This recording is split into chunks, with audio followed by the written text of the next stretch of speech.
Marquette residents receive new sidewalks. A student experiment to be in space. Hi, my name is Cody Boyer. And I'm Natalie Shrapla, and this is your Public Eye News at 4.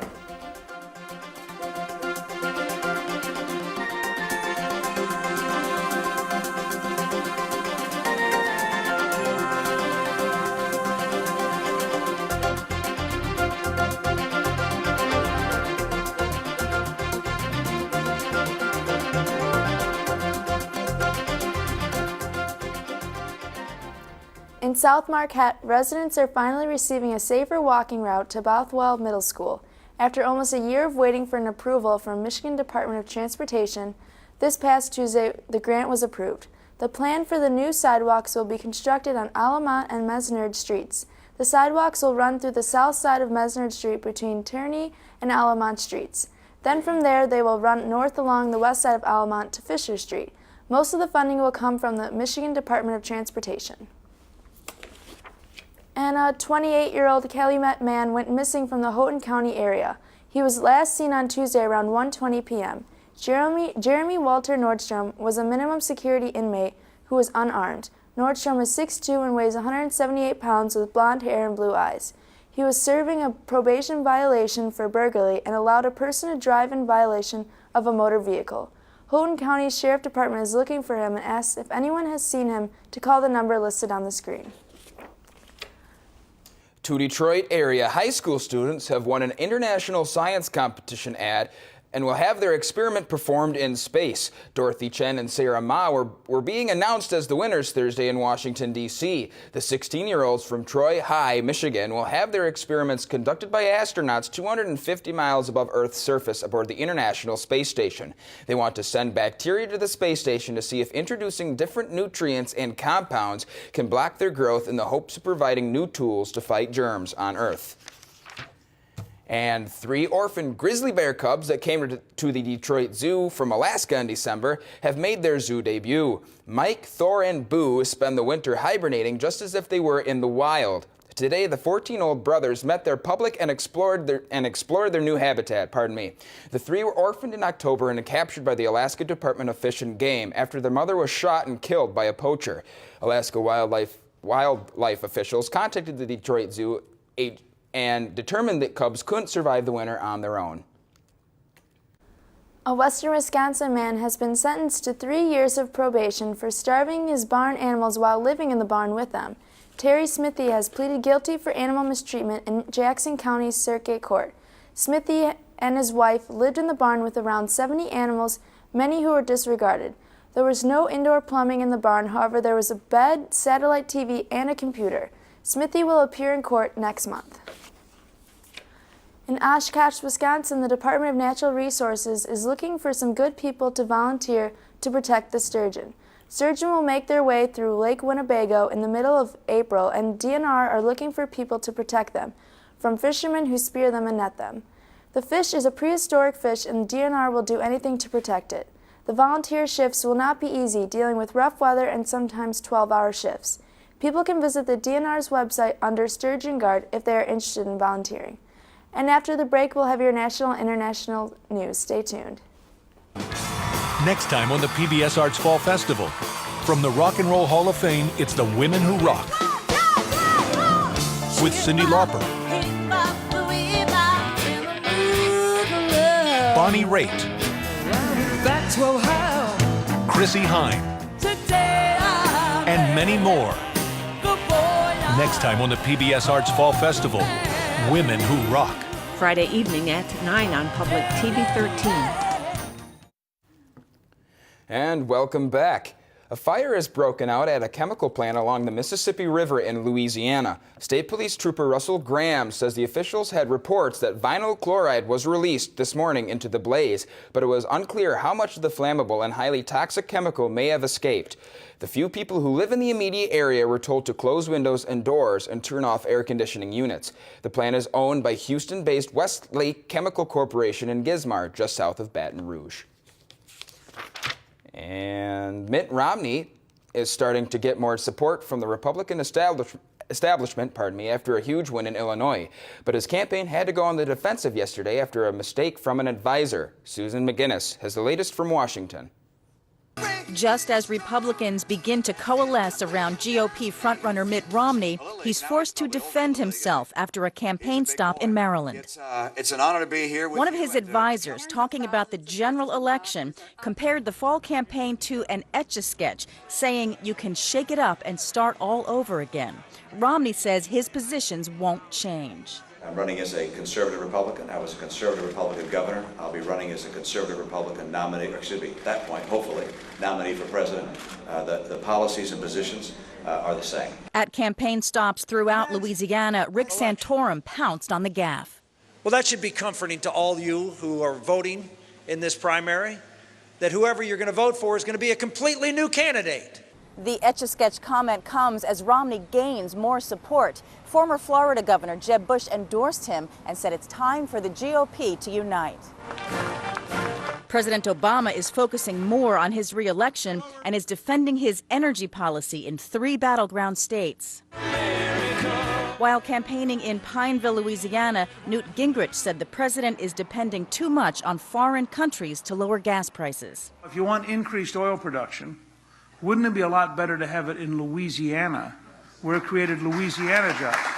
President Obama is in Oklahoma today and is expected to announce plans to accelerate work on the controversial Keystone oil pipeline to increase production. In Brattleboro, Vermont, protesters will gather outside of Vermont Yankee Nuclear Power Plant. The Nuclear Regulatory Commission has distributed the plant a 20-year-old license extension, but the state wants the plant to close.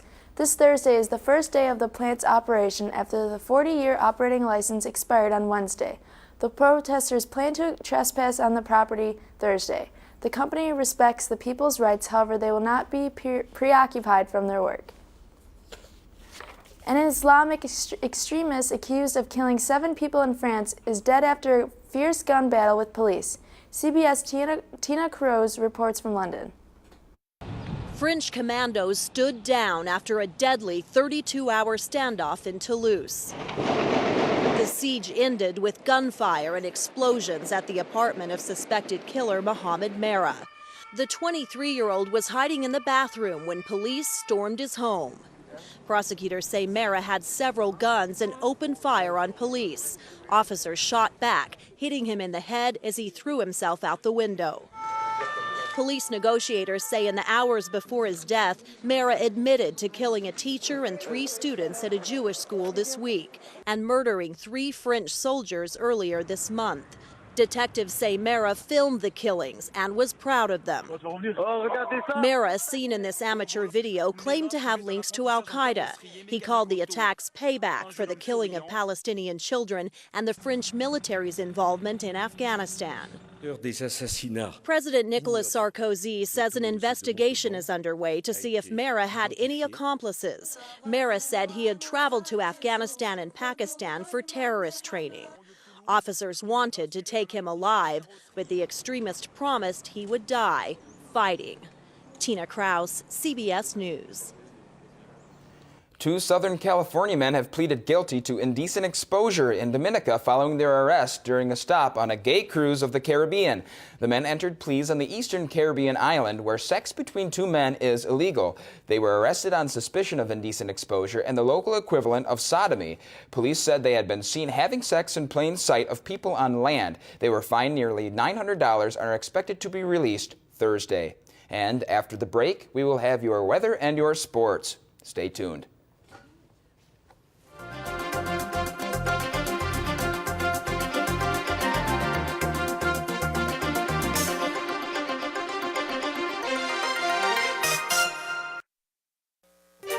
This week on Media Meet, since the infamous attacks on 9/11, most Arabs and Muslims in the United States have been living under a cloud of anger and distrust.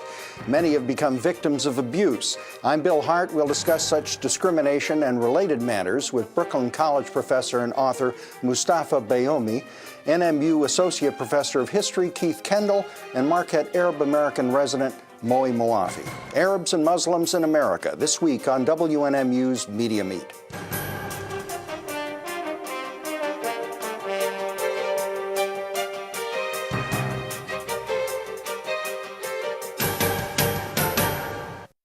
I'm Gage Dana. Welcome back to Public Eye News, and I'm here with your weather.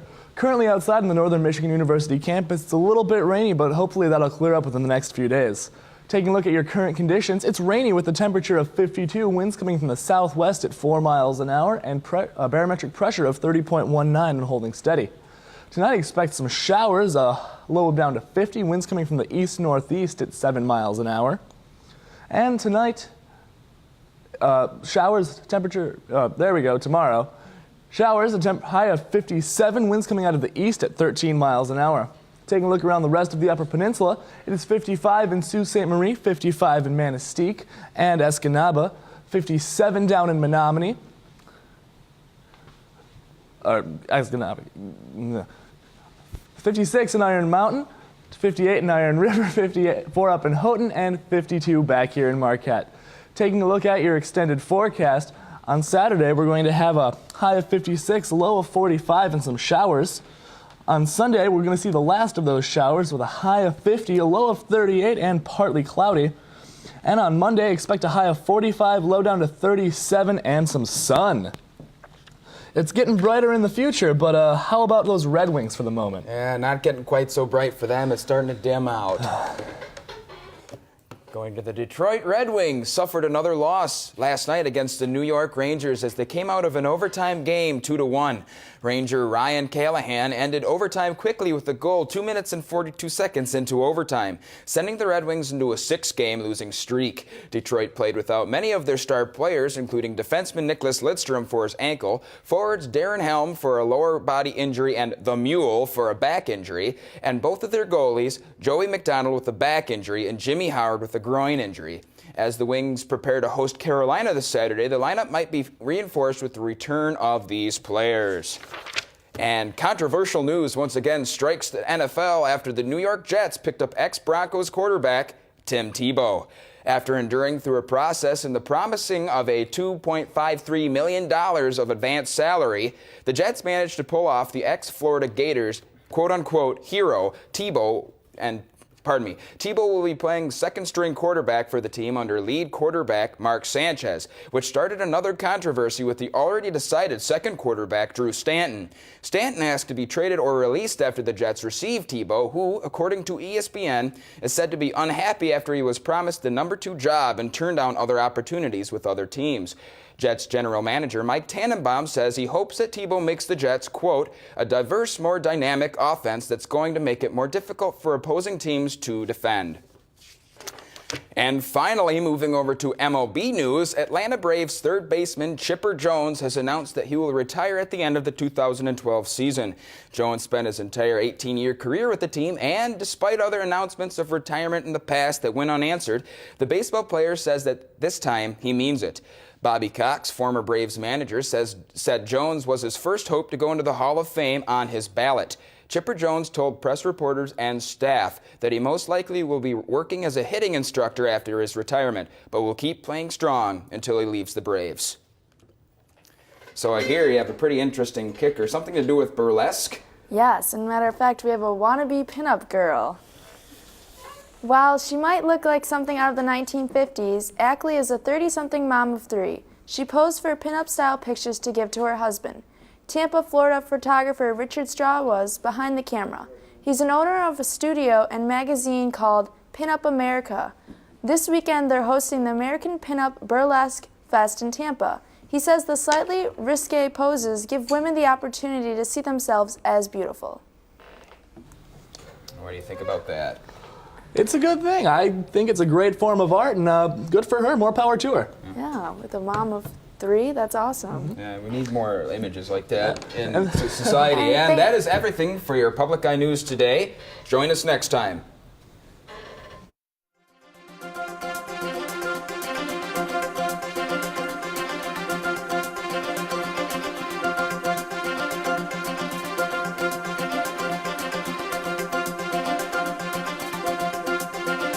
The preceding program was produced in studios located in the Edgar L. Hardin Learning Resources Center by WNMU TV, Northern Michigan University Public Television.